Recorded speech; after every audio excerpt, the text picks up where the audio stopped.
London is crowned by the Dome of St. Paul's. Paris's beauty would not be complete without Notre Dame.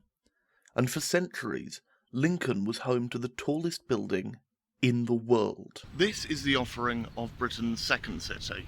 Don't get me wrong, beautiful in its own way, but not quite as impressive as its counterparts. Even St Martin's, a small parish church nestled in the middle of the Bullring, is almost as big.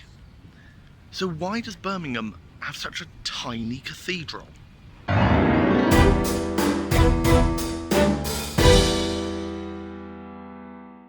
St Philip's Cathedral, named for the first century apostle, was finished in 1725 by architect Thomas Archer.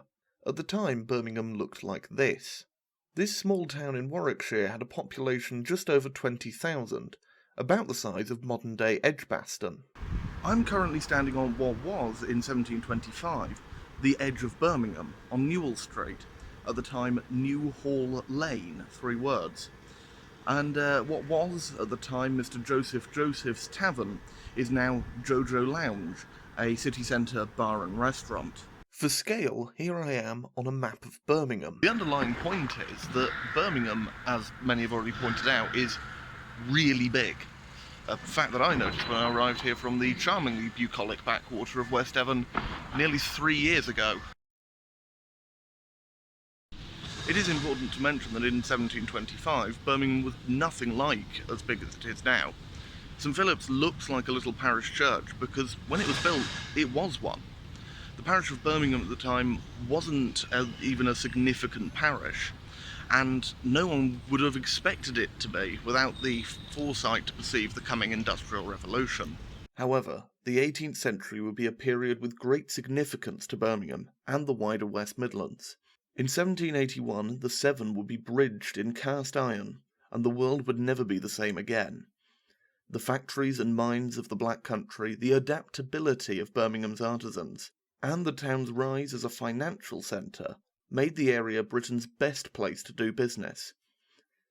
The investment of famous Brummies like Matthew Boulton and James Watt brought people flooding in by their droves for the new jobs springing up in the city. The population of Birmingham had tripled by 1801, yet the town was still represented by this parish church. Still, it doesn't seem out of place. This is the parish church of Tamworth, a town of a similar size just north of Birmingham.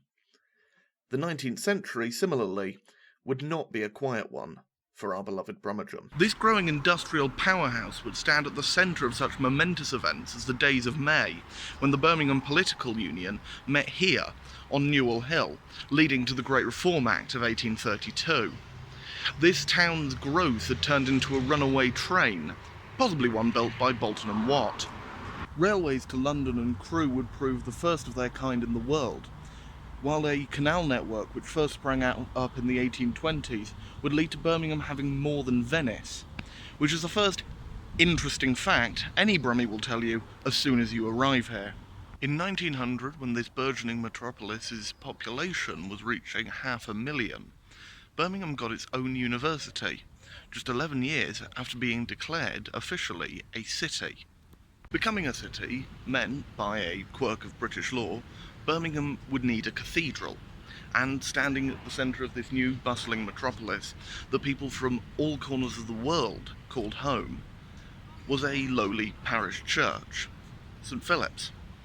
Now, I'm sure that no one back in the 1720s, when working on this building, would have thought that one day it would be the cathedral of Britain's second city, and yet this is the cross that this building would have to bear. In the first 2 decades of the 20th century, over 400,000 people flocked to this shining city on the hill, and Birmingham's factories fueled first the last gasp of a dying dream of glory, and then a desperate defence of a brave new world. Over 12,000 Brummies fell in Flanders fields, and many more stood in the way of the Nazi menace, with a further 2,241 being lost in the Birmingham Blitz. But Birmingham stood tall, with its population stretching over 1 million by the 1950s. The 80s would see huge economic downturn for the city, with hundreds of thousands driven away to look for work. This era would give Birmingham the unpopular image that it retains, unfortunately, to this day. But the future looks bright for Birmingham, and the 21st century has been kind to this city. Home to Europe's biggest public library, 5 universities whose students are proud to call their own, a beautiful museum and art gallery, and of course a cathedral charming in its peculiarities. The story of Birmingham is, in many ways, the story of Britain. In the time that London's population has grown 13 times, Birmingham's population has grown 52 times. And that's the difference that it makes. And that, I think, gives an answer to why Birmingham has such a strangely small cathedral.